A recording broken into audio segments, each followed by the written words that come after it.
All right, you want to go Yeah, ahead here? I'll sure. Thanks, Troy. Are we live? Yep, Yeah. you're good to go. Yeah, thanks everybody. Welcome to the Western IM Learn With Us session today. I'd like to thank you all for joining in. Just to let you know how the Learn With Us started was during COVID. Of course, we felt that our RIM community in Canada was not getting nearly as much education as we had hoped that everybody would. Hard for everybody to get that, and so we started the Learn With Us program back about almost 2 years ago now, I guess. And it continues on, and we're really happy to be able to put that on.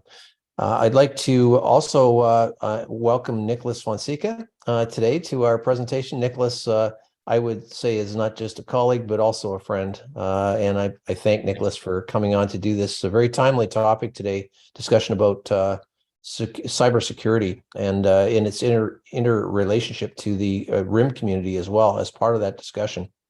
Many of you already know Troy Sawyer, who is the Director of Software Development at Western IM, one of my partners at Western IM. And Troy, thank you so much for spending all the time you do to make sure these presentations are put together and handled. Thanks. Hey, Pat, good to talk to you. Good to see Pat Burns is on today from New Brunswick. So anyway, there will be a link sent out to all of you that have booked in today, and like to let you know that if at the end of this presentation you saw lots of interesting things, which you will, about the cybersecurity side, you should think about sending the link out to the recording to some of your security and IT people in your own organizations. I think it would be valuable for them to hear some of this session.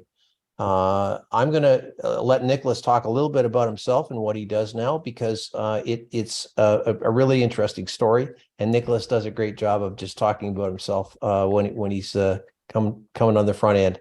So I'm going to be quiet now and let Nicholas proceed. Thanks, Rick. Thanks so much. Thanks, Troy. Thanks, everyone, for being here. My name is Nicholas Fonseca. Some of you I know I've had the pleasure of meeting, and I serve in the leadership capacity at the City of Leduc in Alberta in the corporate records, information, privacy, and access realm, managing a really great team and being part of a great team. I also volunteer with ARM International. Many of you, if not all of you, are members. I am also a volunteer executive council member with the Insurance Institute of Canada, Insurance Institute of Northern Alberta, and at the the part of that has had me involved in cyber risk. So insurance companies are involved in risk. So today's discussion, presentation, talk is going to be focused on cyber risk, of which cybersecurity is a component. So we won't take the deep dive that we take on my 13-week course. But as Vice President of Academic, I got picked to teach this course nationally. And we put this course out there, made it available as part of our CIP program. We put it out there because we found that there were a lot of things happening when the pandemic started, folks working from home and folks within the industry not being educated and not knowing what they should and shouldn't do. So that's how I got involved in teaching this course, and I teach it nationally, and I also teach it for some of the big players in the insurance industry, which you've probably heard of: Intact, Wawanesa. I don't want to leave anyone out, but those are just a few of some of the bigger names whose employees take the course for credit and for continuing ed. So let's get started. Enough about me. I'm happy to have you all here. And yes, Daniel, I'll remember to tell you the name of my assistant at the end of the session. So Troy, if I could ask you to help me with some slide and Slido with the slides. So on the session today, I wanted to talk about bringing together RIM and cyber concepts and how our RIM professionals can help their IT teams. I was asked to look at our cyber insurance program. I was asked to answer some of the questions on the application and worked with our IT team and other members of the executive in the organization to put together a cyber application. Now, cyber insurance is becoming more and more difficult to get and quite expensive. I remember the first cyber insurance policy I looked at quite a few years ago, the premium was about a quarter of what it is today for that same type of organization with the same terms and maybe even slightly tighter terms and conditions, meaning that deductibles are higher. There's a co-insurance clause, which is like a copay clause. You, as an insured organization, will pay the first X number of dollars. It used to be in the tens of thousands. Now it might be in the hundreds of thousands in terms of a deductible. So that's what we'll talk about today. And I'd like to leverage the IGRM model. And Troy, if you could just change slides for me. So I look at this, just as we've heard IG referred to as a team sport. In cyber risk, you need to look at things like security, IT, privacy, risk, legal aspects, and of course, RIM. And you need to protect that information all through the life cycle, as well as while the records, the information, the data is at rest and in transit, and all focused on serving the business. So I just wanted to leverage this because this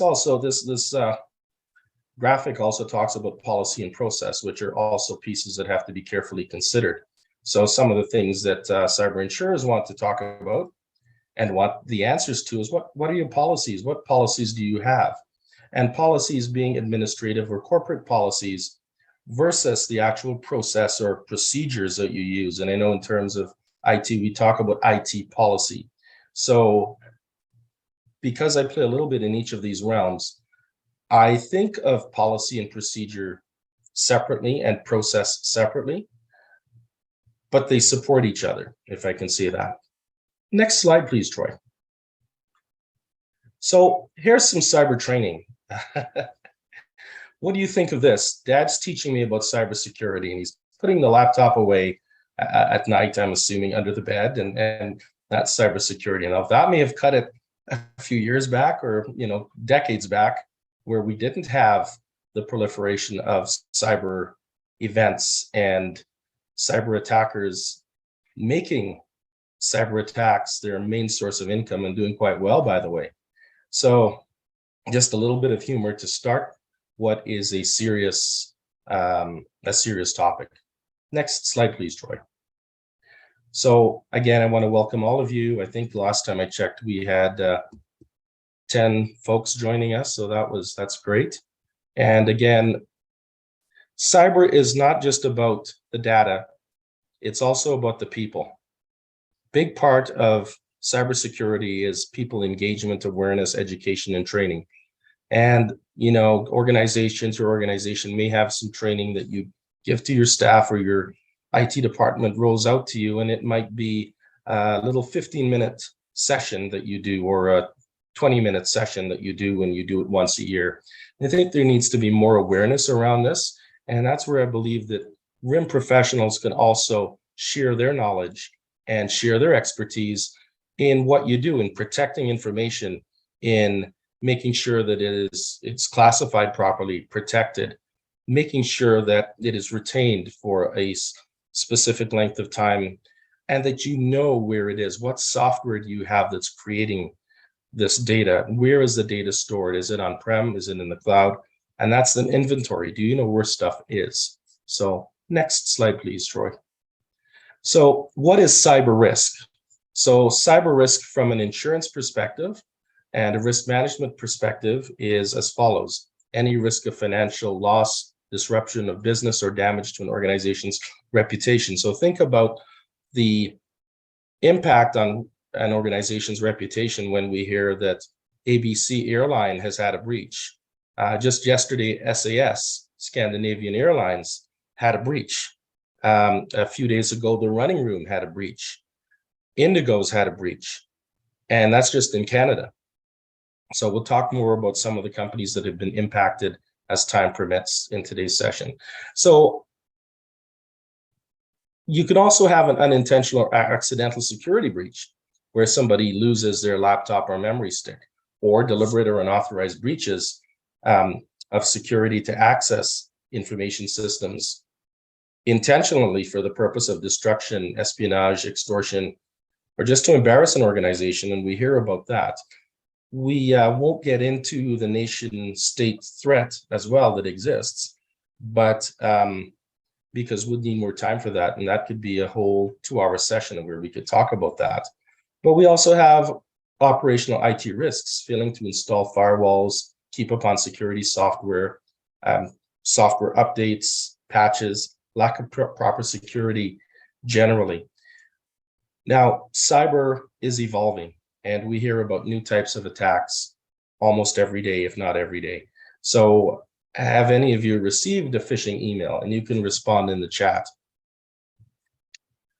I've seen one recently where, maybe not in the chat, because I think the chat is the chat closed to?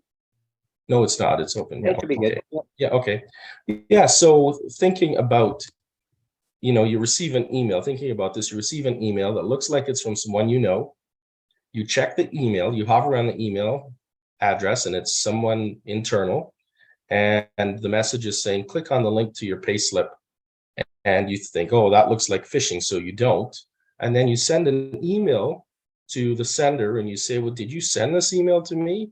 I don't expect that you'll be sharing payslips with me, or I should be getting a payslip from you. What's this about? And you get an auto reply that says, hi,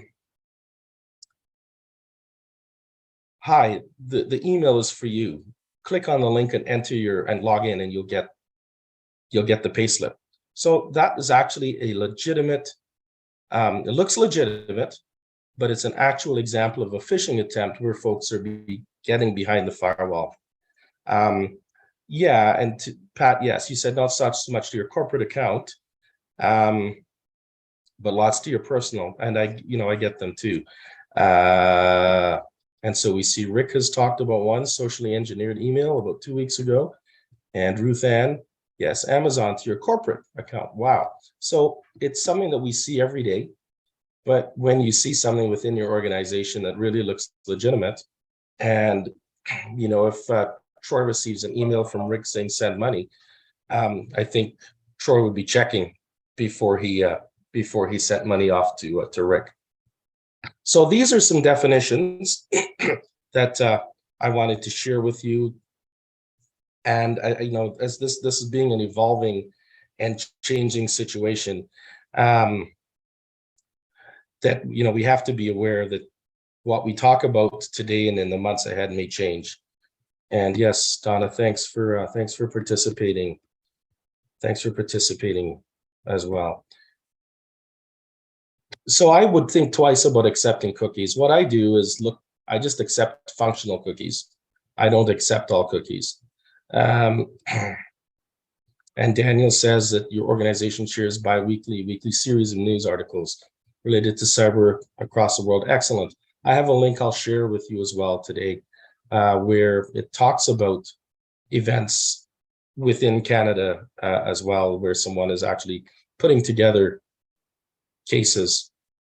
So, but the list goes on. And Facebook's been hacked, Marriott Corporation, Maersk, Equifax, the list just keeps growing and growing and growing. The city of Atlanta didn't have a good cyber plan, a good cyber risk response plan. LinkedIn, Dropbox, MySpace, eBay, JP Morgan, Experian. Somebody mentioned TransUnion to me recently. Target, Home Depot. These are just some examples. So next slide, please, Troy. So under the Criminal Code of Canada, the Criminal Code has been amended to include using a computer without authorization, making mischief in relation to data, possession of the device to obtain telecommunication facility or service without authorization, stealing telecommunication, and so is prosecutable under the Criminal Code of Canada.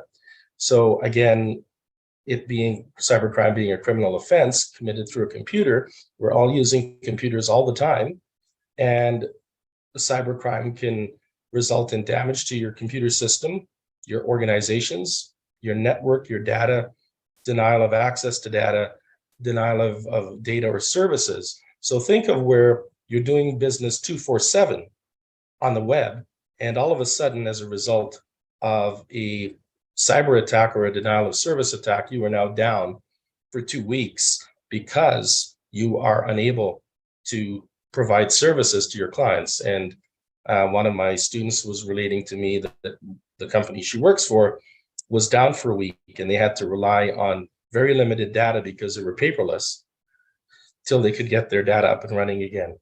Next, please, Troy. So example of cyber attacks, I'm sure you know what these are, and they are changing and they're evolving, and there are variations and iterations on these. So phishing and social engineering based attacks that might start off, if you have seen the movie Catch Me If You Can, starring Leonardo DiCaprio, his social engineering ability allowed him to get access to money, airplanes. He was able to do lots of things that way. So then we also have to think about internet-facing service risks and cloud services where we have a failure of configuration management and the cloud services aren't exactly secure, and you have a threat to the service you provide. Cloud is not immune from being hacked. Password-related account compromises are pretty common. And some of this is coming from Gartner research, by the way. I'm also a Gartner alumnus, so I refer to them often. And the next slide, please, Troy. And so network-related man-in-the-middle attacks, supply chain, denial of service, ransomware, other types of malware, watering hole attacks. These are all examples, and you can Google them. So we hear about denial of service attacks every so often, and so I've put these in the presentation on the slides so you can have a look at. Just want to check the chat here. And Donna, you're thinking about going back to pen and notebook. And Donna would love to see a sample of your info bulletin. So Donna, is that to me or Daniel? I think you both mentioned at the same time. It might even be both. Yep. Okay. So can we rely on IT to handle this, or would it be naive thinking? I think as RIM people, and part of the message I wanted to share is that I do think that we need to take a more proactive approach to keeping ourselves educated about this stuff.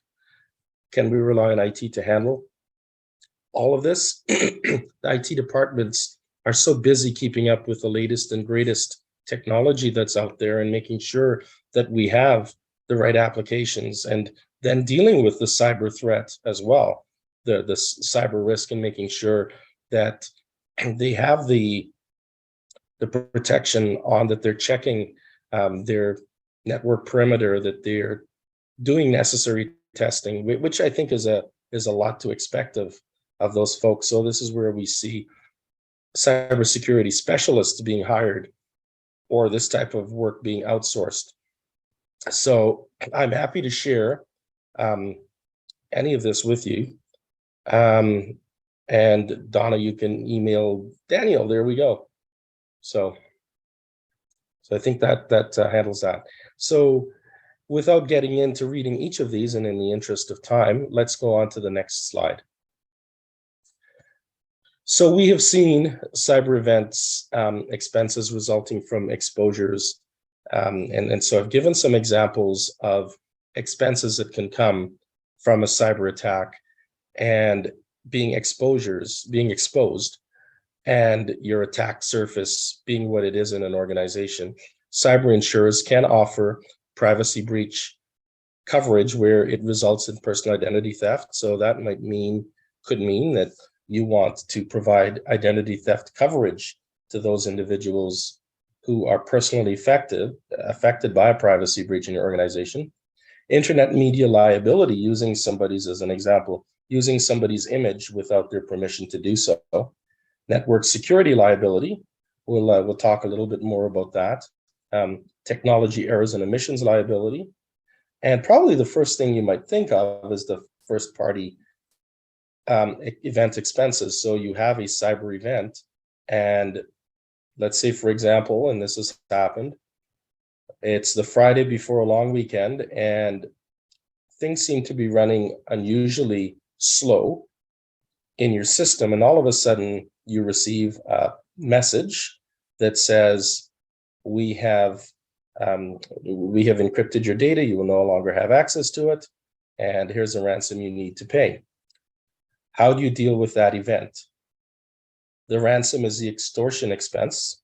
Restoration expense is to put you back where you were before, which is what insurance is really about, is putting you back in the same position as you were prior to the loss. That's the concept of indemnity. You could have some regulatory expenses and some legal expenses where you have to go before a regulator and address how you're dealing with why the breach occurred and what you're going to do to make sure it doesn't happen again. And all the while, your business isn't operating. So thinking of a municipality that I know of, they were able to shut down their network. They were able to restore data from the day before, and there was a small organization, so they didn't have a lot of transactions going through their system that Friday before the long weekend. But they also had restoration expenses to think about. Regulatory expenses weren't a big concern, but business interruption, at least for that day and however long it took to bring their system back up, was a concern. Now, picture this, it's a Friday before a long weekend. Your IT team is all going out of town or going camping, and nobody's working that weekend, and now you have to bring them in. So you're going to have to pay them overtime to come in. But one of the first things you would do with cyber insurance is contact the cyber insurance claims team, to contact the breach team, and they will likely assign a lawyer to you right away. They will provide a breach coach. If there is any sort of communication that needs to be out there with your stakeholders saying we've had a breach, it's under control, which is a message you want to send, things will be back to normal as soon as possible, or we'll keep you updated. So there are expenses involved in the event. Now, with this particular event, the ransom that was being requested was millions of dollars. The organization, had some high limits for ransom. And one of the things they decided they would do is they would work from their backup from the day before. So the importance of backups, right? The importance of backups, and Rick's going to talk a little about this later, I believe, and the importance of protecting PII. So restoration expenses would have included any experts, forensic experts as well, that had to figure out what happened and make sure things were good after.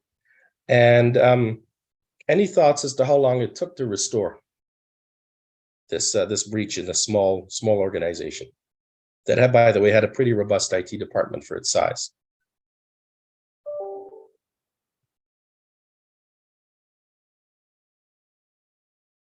Months, still ongoing. So they were able to get things going in a matter of days. Any thoughts as to what it cost them in terms of event expenses? They didn't pay the ransom, which would have been the big ticket item.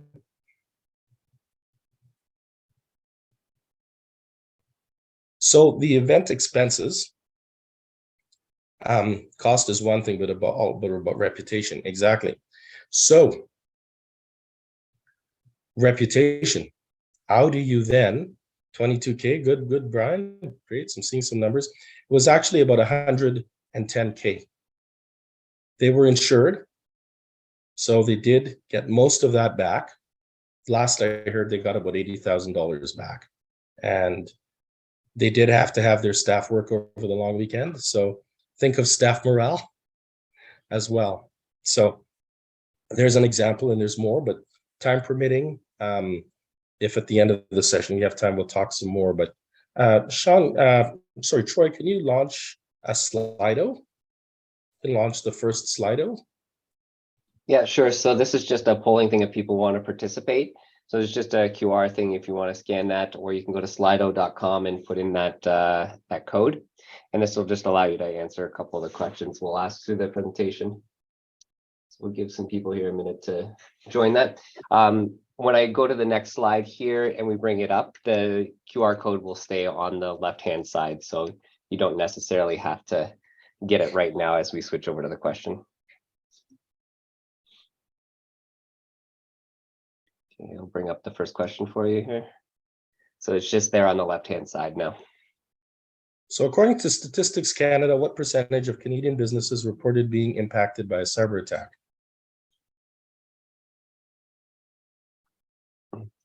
The other part of this application will allow you to, you're submitting anonymously, but if you'd like to put in your name at the bottom, there's a voting as drop down that you can change to yourself if you'd like.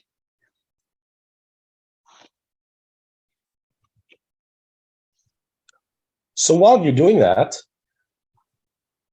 some of the cyber incidents that we've seen recently are Colonial Pipeline, Scandinavian Air, Marriott, The Running Room, Equifax, City of Atlanta, the big shipping company, Maersk, the LCBO, recently Indigo, Bell, Empire, Sobeys, IGA, Government of Canada, and the list goes on and on.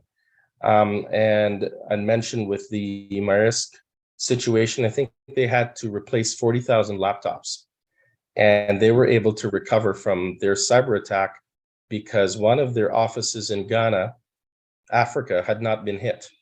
So I'm seeing numbers changing. So now this stat that I'm using could have changed. So actually, when I pulled this off, it was 21% that were Canadian businesses were reporting being impacted by a cyber attack. So again, this is just for participation, but the stat that I pulled said 21%. So hopefully the Canadian businesses that aren't reporting cyber attacks haven't had cyber attacks, because we also believe that a large number are not reported. So if only 21% are reporting and 50% have been affected by or impacted by a cyber attack, if that were the case, then we're missing that that difference, that 33%, if I'm doing my math correctly. So once you have an incident, would someone think you're an easy target? Well, hopefully they figure that you've cleaned up your act and that you have changed all your passwords, that you have, your staff have done that people are following good password practices, but also that you are doing things like making enterprise risk management a part of your risk management program.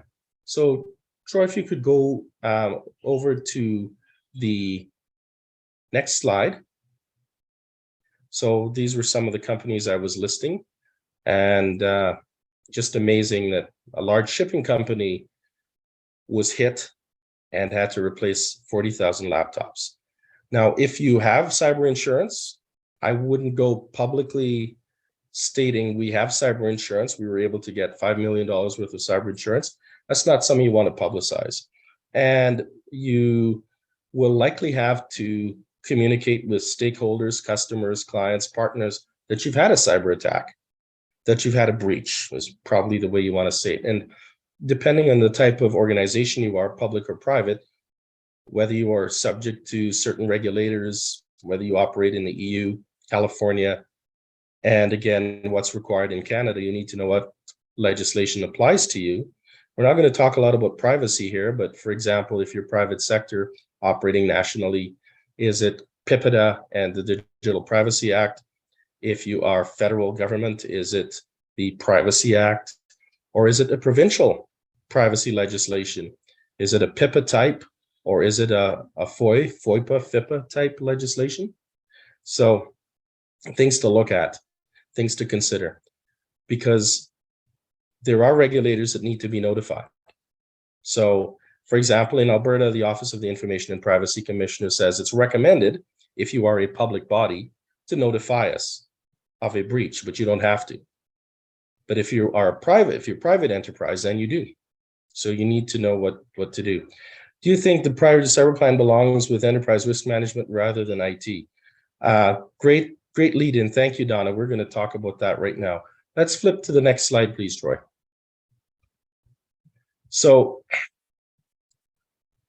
who knows where the records and information management you have, where it is? Who knows what systems it's in? Who knows what where your records inventory is? Cyber insurers are going to ask, how many records do you have? How are you protecting your data? You protect your records, your paper records, you need to protect information and data too. There's a need for policies, which I know either IM Connect or Learn With Us has featured in the last little while. The need for policies in your organization. And I know, Donna, you will spark on that one. Do you have a classification policy for your records, information, and data? Do you follow it?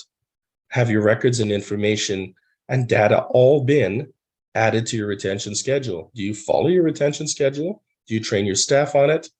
Something as simple as a clean desk and clean screen policy and locking your computer are important things to consider so that you're not leaving a door open for somebody to come in and snoop. And again, to have some understanding of key concepts in risk management, cyber risk management in your cyber plan I believe will be beneficial for you to have a seat at the table and be listened to. Next slide, please, Troy. So to your point, Donna, about risk management, cyber insurers want to know about your risk management program. So there's risk management, enterprise risk management, and quite often cyber is left out. So you'll plan for investments, financial budgets, those pieces will be there. Your strategy, your governance and culture pieces, data and technology, but the cyber piece is left out. The people part is sometimes left out too. And we see that because the focus on the bottom line means that you're not thinking about what could happen in these unfortunate types of events. So these are some definitions. And ERM doesn't always include cyber risk. It may be seen as an IT responsibility. And that should not be the case, because I want to say that IT folks, some of them don't feel that it should be their responsibility. I've had some CIOs say to me that this is not my responsibility. And I believe in a way they're right, because they don't know how finance runs. They don't know that the processes that finance is using are necessarily PCI compliant, payment card industry compliant. They don't know that everything each department is doing is compliant with the specific legislation needs to be compliant with, or standards. So I've actually worked with CIOs to bring these pieces together, and it's been an eye-opener for me to have learned that folks that I think should know some of this don't know it all. So just some definitions here for you. So I think the cyber plan belongs with ERM rather than with IT. IT has a major role to play and can provide advice and can make sure that their part of the equation is looked after. So next slide, please, Roy. So risk management, and what is it? It can include risk transfer by contract. Insurance is one way of transferring risk. You could self-insure, you could retain, not carry insurance. You could decide, we're not going to do business in this particular realm, in this particular vertical anymore. We're going to shift verticals. So again, you could decide that you are going to, as an organization, not pursue a certain line of business anymore.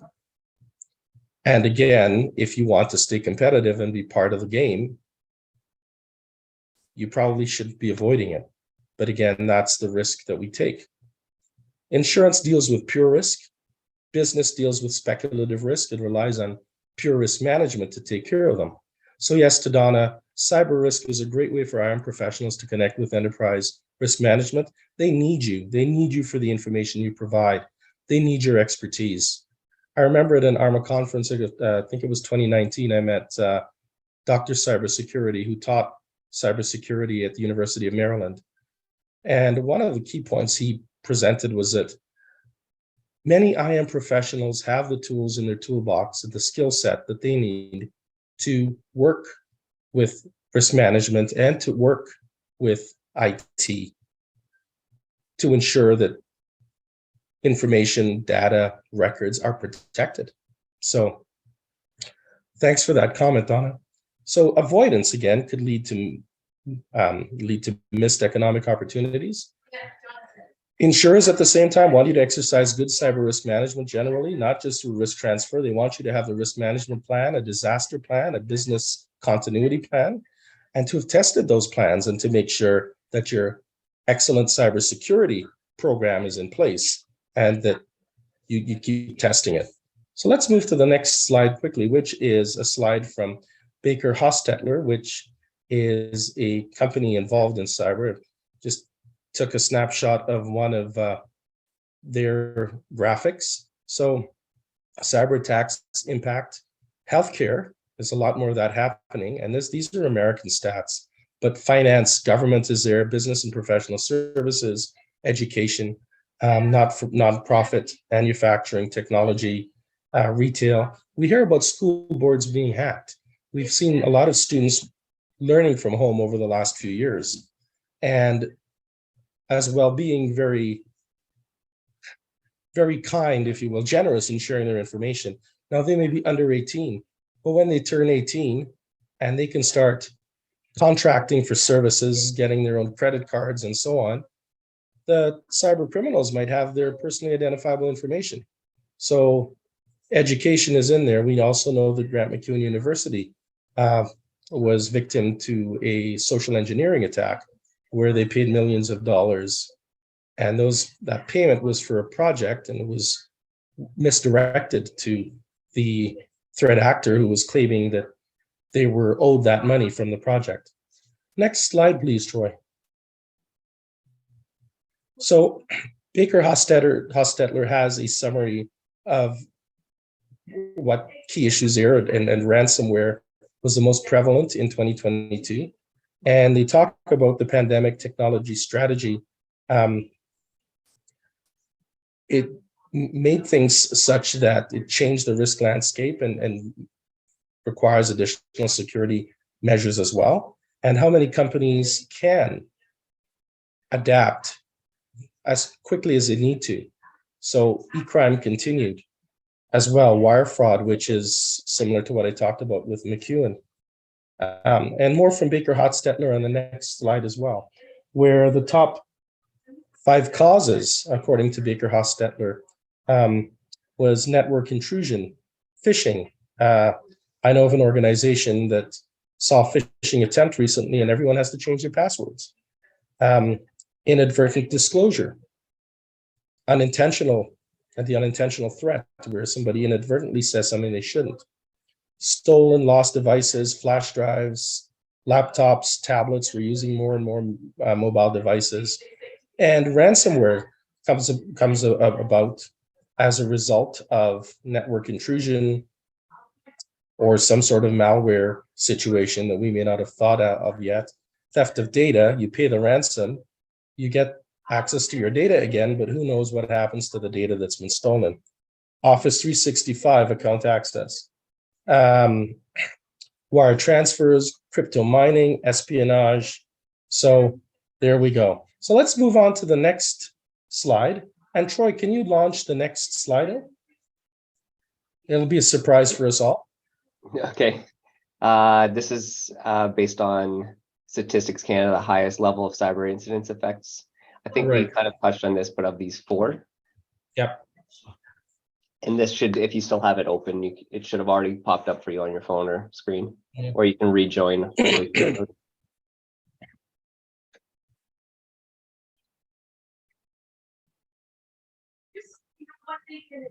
Oh, and I'll turn on live. So I've seen some change to the answer here, so we'll just see.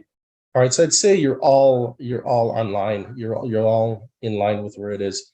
It varies slightly. Universities and banking being the top. but also know that in some situations, government may not be required to report breaches. So remember, it talked about in Alberta, the OIPC recommends that public bodies report breaches, but it's not mandatory. So public bodies can, but again, not mandatory for everybody. So let's move to the next poll. Next poll. There we go. What percentage of Canadian business impacted by a cybersecurity incident reported the event to the police back in 2017? So these are old stats, unfortunately, but just to see what you think.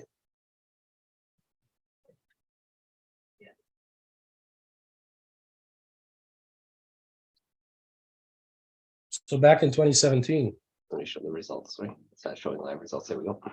Yeah. So it's actually 10%. Now that may have changed. But again, the message I want to bring across here is that we've got these stats. They're 2017 stats, and here we are, 6 years later. This is going to change. So we have to keep on top of what we're learning. We have to keep on top of things. And I know records and information management people are lifelong learners, so you'll keep on supporting that. So, all right, next slide, please, Troy. Slide, sure. So one of the questions I hear from time to time, I think back one. Back one? Yeah, I think so. Right. Insurance companies have relied on actuarial data to price policies or risk exposure. They don't have that for cyber. They're just developing that data. Cyber insurance is a new thing. So is cyber risk insurable, or is it? Maybe not. Actually, it is insurable. Some might argue that for the right premium, anything is insurable. But nobody wants to pay what the actual claim is in premium to get cyber insurance. So rating has been based on location. So your car insurance, your home insurance, your business insurance less so geographically or location, but still there is some concern there depending on fire protection and so on. Policies were standardized for different types of exposure and risk, especially for personal, like your home and auto insurance. But for cyber risk, it isn't. Not for cyber insurance. So cyber being what it is, if you are attacked from North Korea or from the UK or from Ottawa, and you are in the United States or you're in France or California, for example, it doesn't matter where you are, you're still subject to a cyber attack. Cyber knows no geographical boundaries. So cyber attacks can be targeted to specific verticals, and also the verticals where they will think, or companies where they think they're going to have the easiest access to get past security, etc. Cyber attackers have their own software as a service available. So malware as a service and ransomware as a service. You may have seen something on CBC recently that dealt with a cyber attacker in Ottawa who was a federal government employee who was launching cyber attacks and making millions, and most of his victims were in the United States, based on the report. Cyber attackers might use server space on hidden servers to launch their attacks. And staggering, by 2025, it's estimated that cybercrime will cost $10.5 trillion annually, according to Cyber Ventures. Another thing to consider here is that not every organization carries cyber insurance. So there are lots of companies out there, lots of risks out there that aren't insured as well. So next slide, please, Troy. Cyber insurers want to know, is there a disaster recovery plan for a cyber event? How do you continue your business? Do you go back to relying on paper? I've heard somebody say that the plans are relevant and tested. You've conducted tabletop exercises. You know what standards are. You know what legislation is. From a cybersecurity perspective, How's your antivirus software? Is it up to date? Is it the best?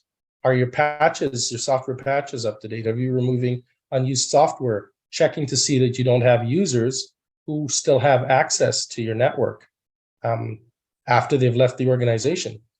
Are you complying with privacy and other applicable legislation? Banks and federally chartered insurance companies are subject to regulation under the Office of the Superintendent of Financial Institutions, which has a ton of assessment information and guidelines for those types of organizations to follow. Have you followed that? What about ISO standards? Vulnerability and penetration testing, has that been completed?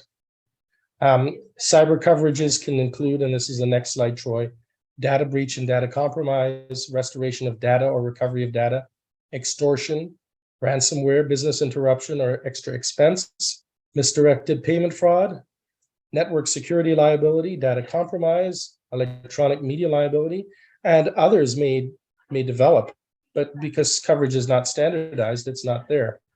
So cyber insurance coverage can also include coverage for the Internet of Things, pre-breach offerings such as security education, security analysis, security monitoring, penetration testing, where if you're comfortable, some cyber insurers will actually provide this to you free of charge. Others will do it for a fee and connect you with the professionals who can do this. And after a cyber event has been detected, professional services, including legal counsel, forensics, breach coaches, forensic specialists are in high demand, I understand, public relations and communications professionals, and other specialized services to deal with the cyber event. Now, we have a lot of small to medium-sized businesses that don't have robust IT teams, especially the small ones where somebody's doing everything in terms of the IT systems. And you might need to outsource some of those services because that one person can't do it anymore, or can't do the complete job that they need to do. And even though you're a small business with not a lot of deep pockets, the cyber criminals are going to get after you anyway. And what could that do? That could put these small businesses out of business. As well, the companies that you outsource your IT services to are not immune to being hacked themselves. And so if there is a cyber event and a regulator, privacy commissioner's office, other regulator calls upon you, you can't use the excuse that you've outsourced your IT and security somewhere else. You're still going to likely be jointly responsible for dealing with any fines, penalties, and the cost of dealing with that cyber event. There's a whole other section on identity theft that we could talk about, but we're running out of time. So I leave you with this. What's your position on cyber? It's not a matter of if, but when. So any questions?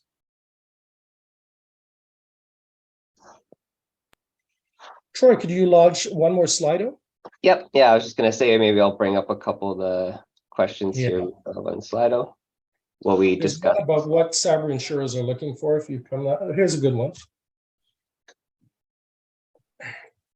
Cyber insurance is readily available, and most companies can afford it carry cyber insurance coverage.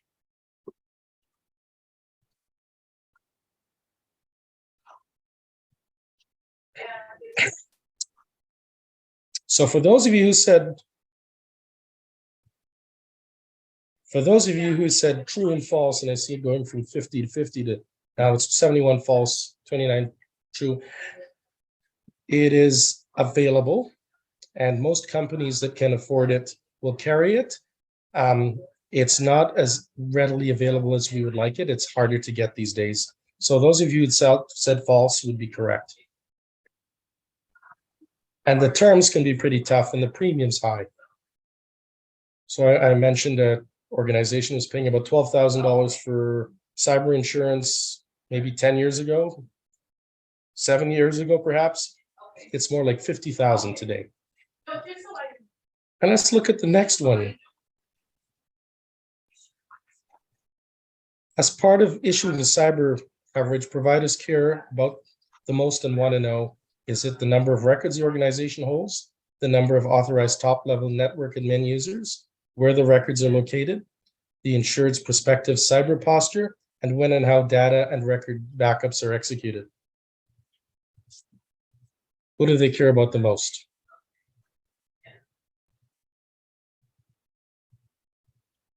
So only a small group, so just wait for the rest to answer. So while you're answering, I think IA professionals need to stay abreast, keep learning, know what's going on in terms of cyber and the threat landscape. And as Donna said, cyber is a great way for IAM professionals to connect with enterprise risk management. You're needed and you have the skill set. Most of you do. And if you don't and you need to hone upon it, there are ways to do that. And so looks like 57% say when and how data and record backups are executed. 25% say where the records are located, and the insured prospective insured cyber posture and the number of records the organization holds. Actually, it's all of them. These are all questions from a cyber insurance application. They care about all these things and lots more. Cyber insurance applications went from about 8 years ago to a small, maybe 20 question application to now where that application is 18 pages. And then there were 2 supplements to go along to protect, to gather more information. So cyber insurers themselves are learning more about the threat landscape as well. So that's something I wanted to share also. My organization's commercial general liability policy and commercial property broad form covers cyber incidents and events. Is that true or false?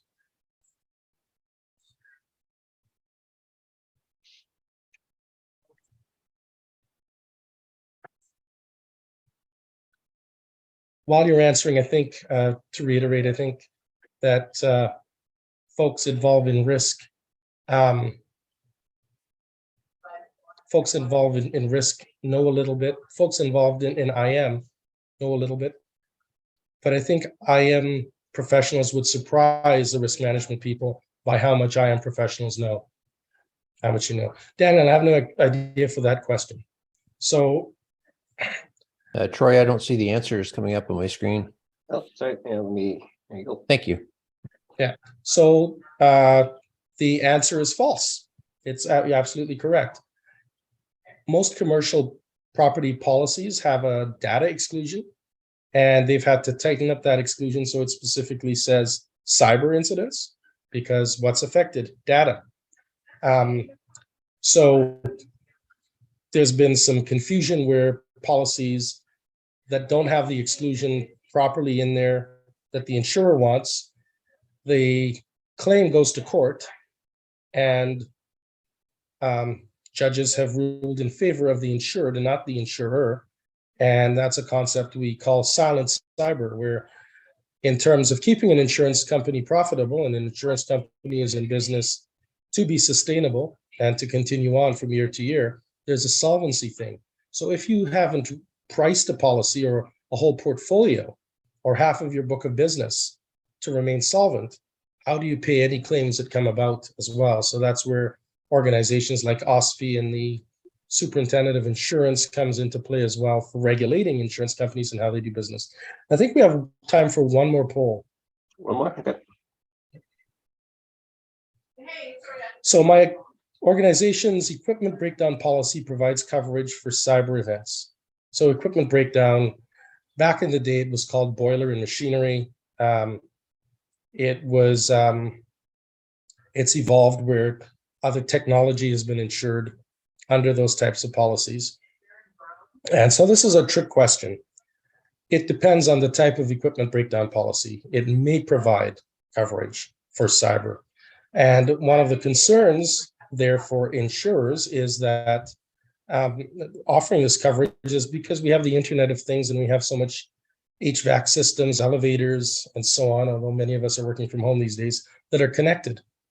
And so some equipment breakdown policies may cover cyber events. So that's the answer there. Nicholas, let me ask you a question. Does that work in the reverse as well? So meaning if there's an attack through an Internet of Things component of another piece of equipment, does that do anything to affect the cyber coverage we have in the organization as a whole?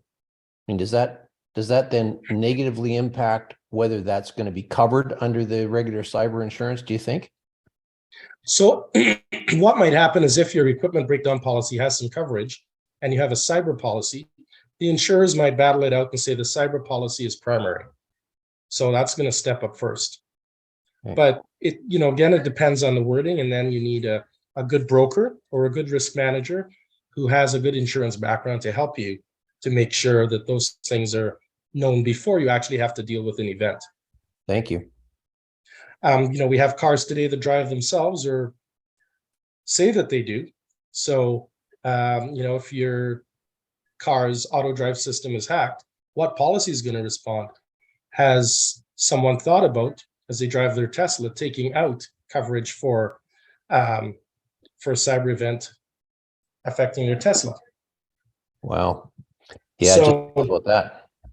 Well, fortunately, right now, the auto policy is still going to respond if there's an accident. So that has to be ironed out.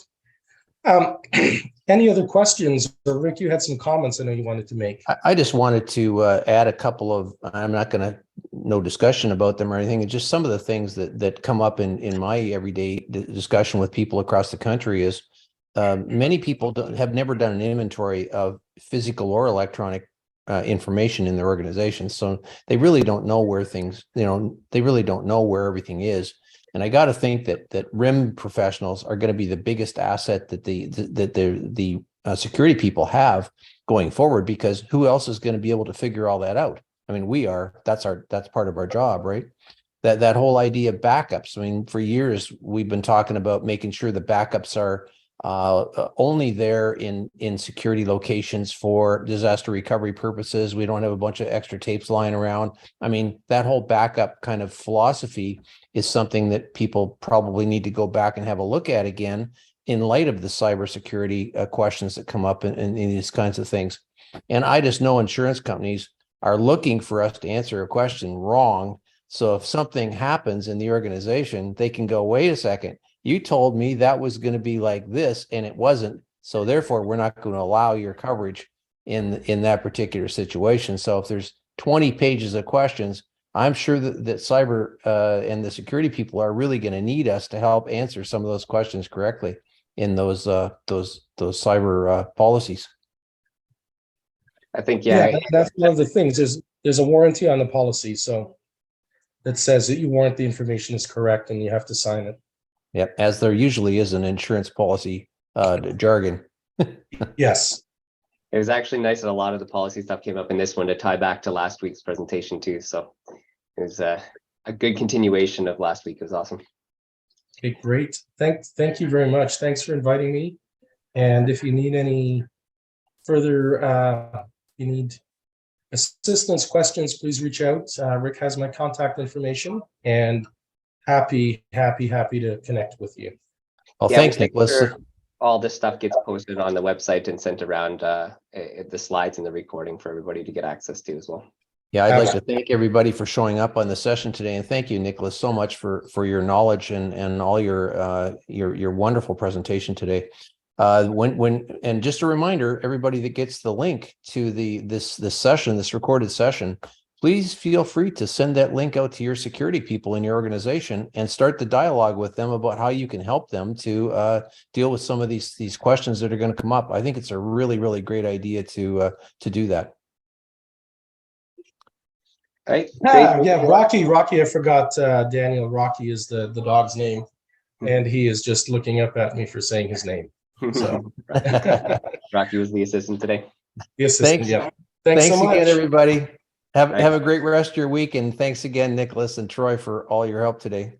My pleasure. Take care. Thanks, Rick. Bye. Thanks, Troy. Bye-bye now.